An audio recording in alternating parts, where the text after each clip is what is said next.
To the Batmobile.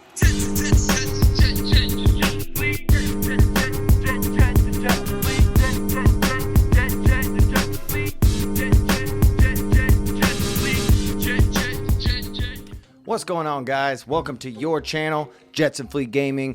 I'm Jerry the Tree Whiz. Here we go, y'all. You've been asking for it. You've been saying, we need Cybuck. Can you spotlight Cybuck? Can you tell us what's going on with Cybuck? Well, here's what's going on with Cybuck. First of all, make sure you hit that subscribe button. Things are going great here with you guys and the channel and War Doh. Cybuck is a complex and beautiful beast. He teleports to the weakest enemy in range, dealing damage in the process. He can be dropped anywhere on the map and will not teleport if the enemy is in close range. What that means, if the enemy's in close range, look at his range, 4 to 30 tiles. So if they're not within 4 range, if they're closer than 4, he won't teleport. If they're further than 30, he won't teleport.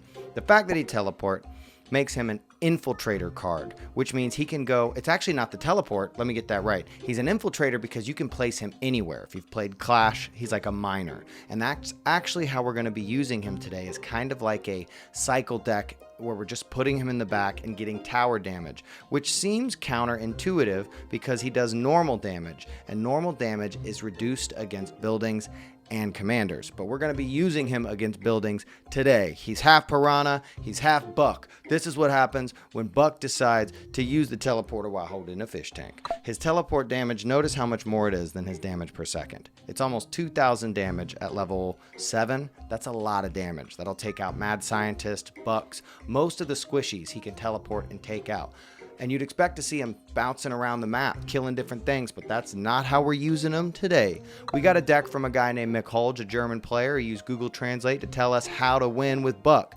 You guys have been trying to win with Buck. Something that's extremely important is the bananas. Cybuck and bananas go hand in hand. It's also nice to have this overclock because you can use it to cycle. The deck is designed to be cycled. Low elixir, low dough cards, 1, 2, 1, 3, 5. You can see he's the highest element in this deck, so we're going to be cycling to him. Let's hop in this replay and see how we use him to crush someone who's probably better than us. Let's watch this replay.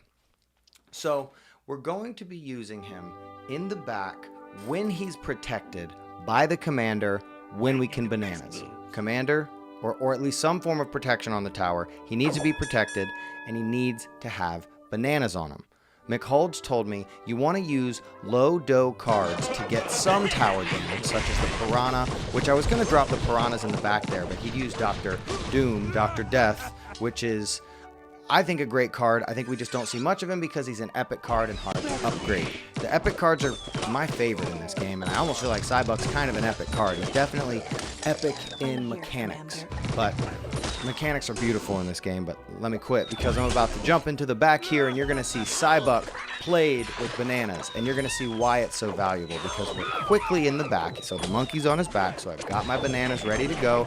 I've got my Cybuck in hand, and I'm just waiting till I can get back there and place him in the corner. You want him to be in the corner, not in the middle, because both towers will do damage. Look at that.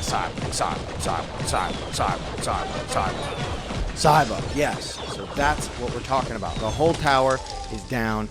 Didn't cost as much as doing 10 magic missiles like most people will just do.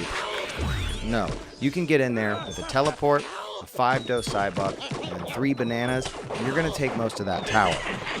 What's also great about Cybuck is if you do have to use him in a pinch to get rid of somebody that's in the back, he can do that as well. But in this deck, that is probably going to give us a loss because we really need our Cybuck and our commander to get the tower damage we're talking about. If you saw me use overclock on that tower, that's why I got that quick heal, and that's honestly what kind of wins us this game. Cybuck was able to break through his defenses and get a guy with higher level cards and maybe even more skill than me. We were able to win thanks to the coaching of Mick Holge and the power of the Cybuck. So we don't even have to play him in the back again. We just need to get back there, take our time, play these low 2-dough cards like a caveman, and we are going to get the win. I look forward to seeing where things are going to go with Cybuck. I still think we haven't found all of the best decks that he could work in. He may shine in some decks like that do have higher dough, killbot decks, things like that, where he gets a chance to really pop around the map and use that cool mechanic that we're all kind of wanting to see. but he doesn't seem to deliver as much value as using him to infiltrate and get tower damage. So I'm thankful that he doesn't do building damage because he would be way too overpowered. But that was a cool teleport he did there, and it'd be nice if he teleported again there, but he didn't. So you can see the teleport is not as reliable as using him for reliable power damage.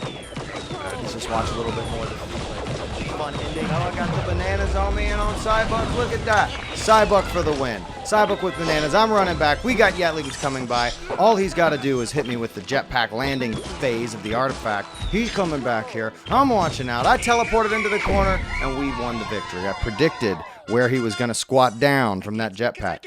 I've had a lot of fun today. You guys have requested the Cybuck video. Make sure you ask us in the comments for other tips about Cybuck or any other things you need, because there's a massive community of people who respond to you in the comments and give tips. And I couldn't win with Cybuck, but thanks to McHolds and some other people who gave me great tips, I've been pulling out victories with Cybuck.